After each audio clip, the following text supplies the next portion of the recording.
안녕하세요. 3학년 정치화법 27번째 디딤 영상 시간을 시작하겠습니다. 이번 시간에는 다양한 정치 주체의 역할과 참여라는 제목으로 함께 공부하는 시간을 갖도록 하겠습니다. 교과서 94쪽, 학습지 79쪽부터의 내용입니다. 여기서는 정치 과정에 참여하는 여러 단체 또는 기관들의 모습에 대해서 함께 공부하는 시간을 갖고 그 각 기관들, 단체들의 어떤 정치 과정에 참여하는 데 있어서의 어떤 공통점이라든지 차이점을 잘 구분하는 그런 것들이 중요하다고 얘기할 수 있겠습니다. 자, 그러면 먼저 정당이 있고 이익집단이 있고 그다음에 시민단체가 있고 그다음에 언론. 자, 이런 것들의 어떤 차이점과 공통점에 대해서 알아보는 거, 이게 중요한 내용이 되겠습니다. 특히 정당의 어떤 유형이라든지 정당의 기능, 그 다음에 이익집단과 이익집단의 어떤 순기능과 역기능, 그 다음에 시민단체의 의미라든지 언론과 관련돼서는 미디어 리터러시, 뭐 이런 개념들에 대해서 공부해 두면 좋겠습니다.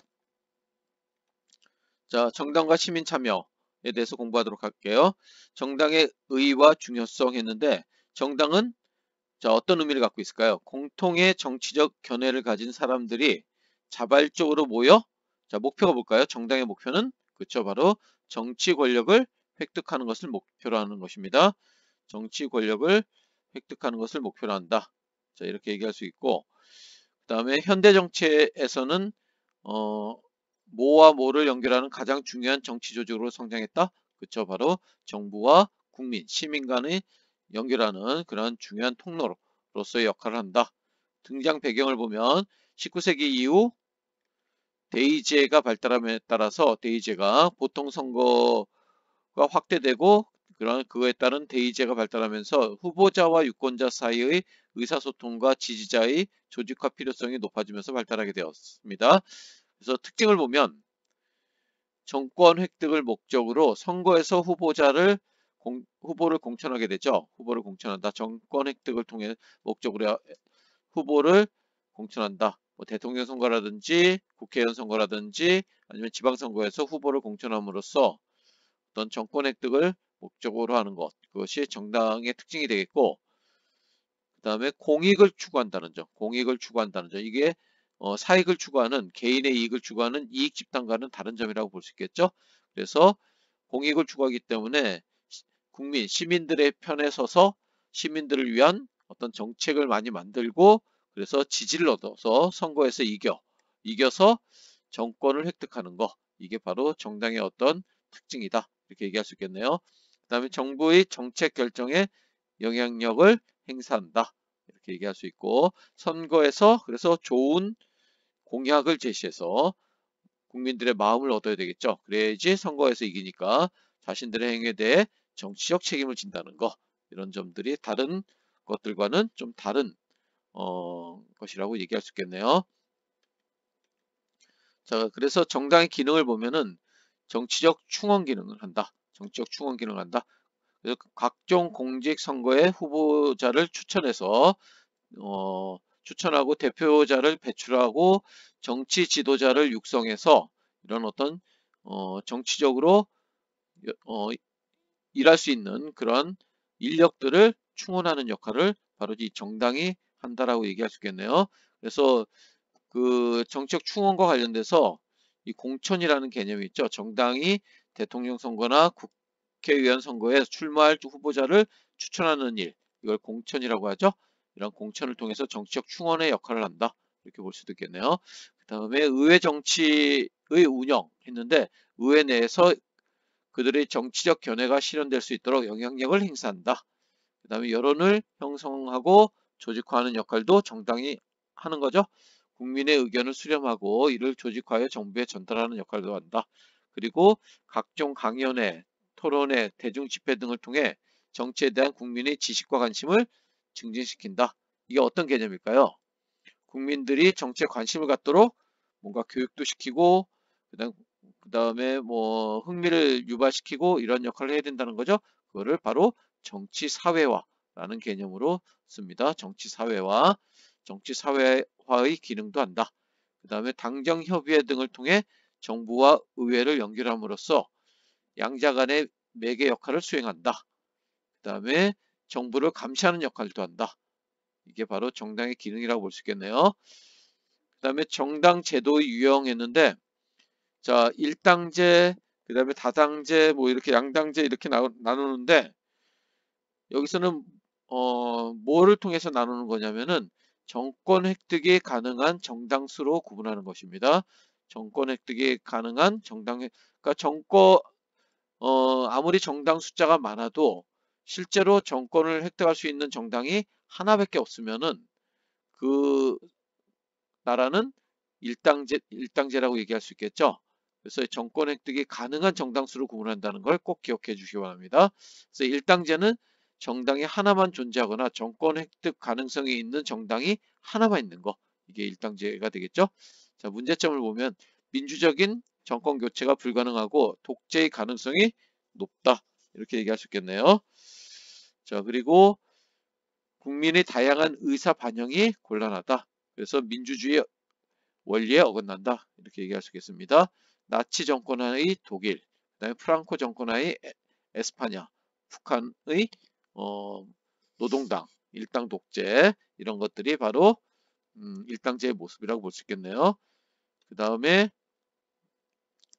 자 복수정당제는 양당제와 다당제로 나눌 수가 있겠죠. 자, 2개 이상의 정당이 정권 획득을 목표로 서로 경쟁하는 형태가 바로 복수정당제인데 여러 개의 정당이 국민의 다양한 의사를 국가 정책에 반영시킬 수 있어서 국민 주권의 원리를 실현할 수 있다. 이렇게 얘기할 수 있습니다.